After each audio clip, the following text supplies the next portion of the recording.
To create a new library, we're simply going to go to Site Actions, and if you don't have Site Actions here in your site, you're not a site owner. And there are several ways we can do this. We can say that we'd like to create a new document library. We can go to More Options and see all the options that we'd like. And that includes libraries and lists, all of them. But document libraries are pretty straightforward, so we're just going to choose to create a new document library. There's a little tiny bit of a trick here for site owners, and you'll hear me say this when we talk about lists as well and pages.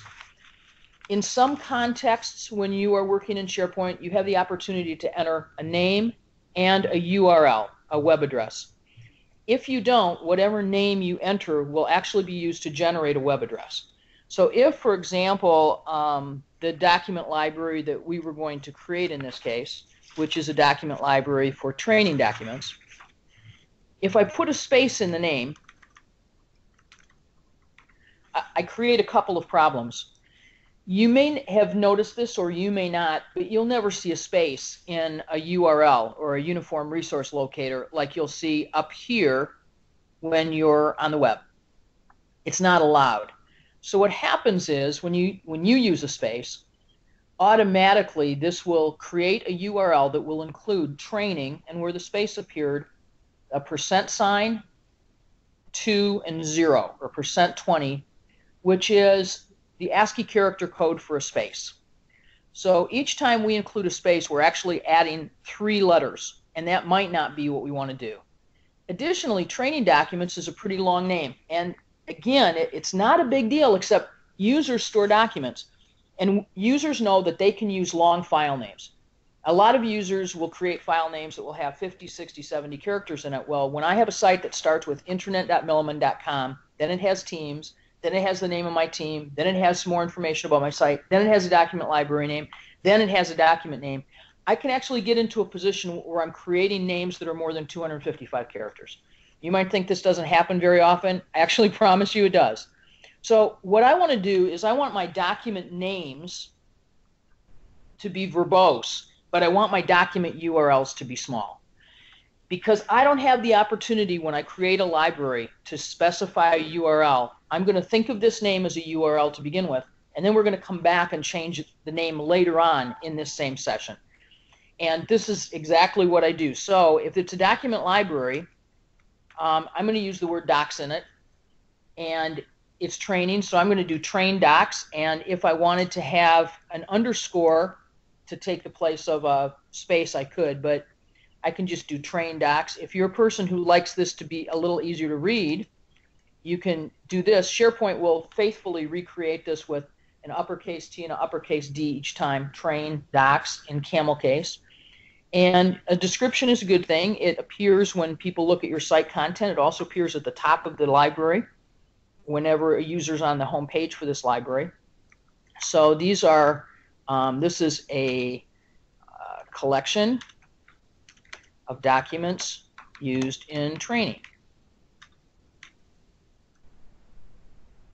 That's it. The next question is, are we going to display this document library on a quick launch that can appear at the left-hand side of the site? And I can say yes or no. Yes is the default. If you have documents that you want to be able to have users easily get to, that's a good idea. If you have some documents that you don't want users to get to as easily, no is a good choice. The next question is about versioning. And again, the default is we're not going to create a new version each time we edit a file in this document library. But if we had documents that were policy documents, for example, documents that we wanted to have really tight control over how they were changed, we can simply have SharePoint create a new version of the document each time somebody edits the document by saying yes here. There are some other settings regarding versioning that we're actually going to talk about in a later course, but by default, versioning is turned off. We can turn it on here and then change the settings, or we can just leave it at no and we can turn that on someplace else.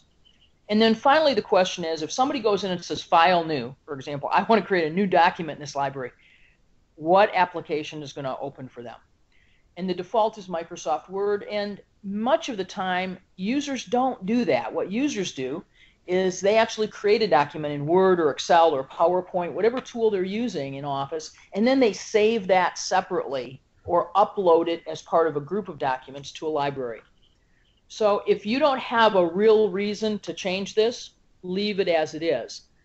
There are times that you'll want to change the template, but often you'll want to change it to something specific, not simply say, oh, I'm feeling like Excel today, or I'm feeling like OneNote, or a legacy version of Word. So my advice to you is if you don't have a compelling reason, just leave this, because this is just fine. So we've specified a name, we've provided a description, we've agreed with the navigation and versioning settings that were already here, and the template setting, and I'm going to click Create, and SharePoint is going to create our new document library. And that's all the more time it took. Remember that we said that we wanted it over here in the quick launch, so here it is. It was dropped in as the last of the libraries that have been created. And users can add documents to this library very easily. All they need to do is click Add Document here, and they'll be prompted to upload or to upload multiple files to the library. If users wish, it's really easy for them to go in and take a look at all of the documents that are in here. So again, there's a new documents link here, create a brand new document. This is different than add. When they create a new document, they'll be prompted to open Microsoft Word, because that was the default that we set to create a document in this library.